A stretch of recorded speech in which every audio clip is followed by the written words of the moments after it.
Այս շինարարությունը մի քանի օր առաջ տեսա, ուզում էի նկարը հանեի, բայց մոռացա, չստացեց։ Ապա մի նայեք, էլի ուղղակի սա համեմատեցի Մտովի հին Երևանի հետ,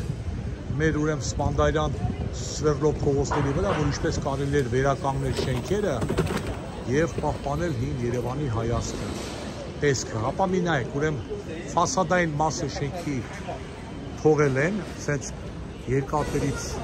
ուրեմն հենարաններ են պատրաստել, որպեսզի կանգուն մնա ֆասադային մասը։ Շենքի ներսին հատվածը լրիվ վերանորոգվել, լրիվ քանդել են մինչև 0, նայեք, նոր ուրեմն աստիճանա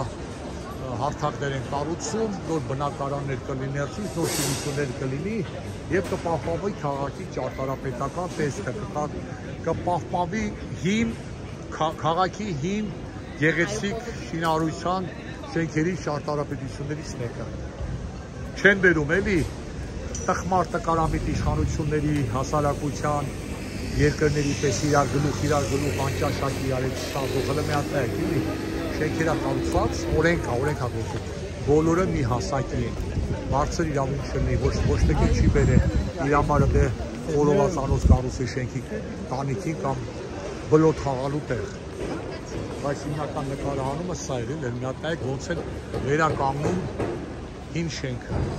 Հələ սենց գամեստոն, որ պատկերացեք նայեք հələ պատը մնացել է, մոտեցնեմ մի քիչ որ ավելի պարզ լինի։ Նայեք, պատը մնացել է, ներսից սա քանդել է։ Նայեք, գեղեցիկ պատը, արտաքին տեսքը կմնա։ Սենց մենք ունեինք տասնյակ, հարյուրավոր չեմ ասի, բայց տասնյակ շենքեր կային Երևանը, որ սենց կարելի էր վերականգնել,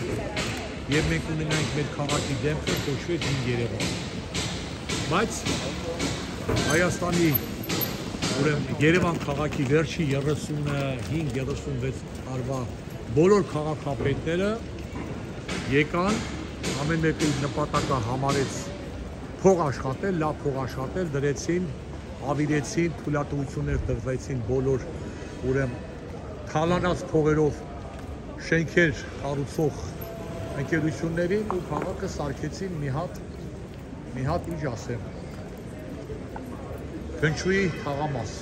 գնչուական փոքրիկ կետում Երևանում, մի հատ մաս արկեցին ու սա այն օտան դրողվեց, սա որը մարդիկ վերու բարել են, այսքանը։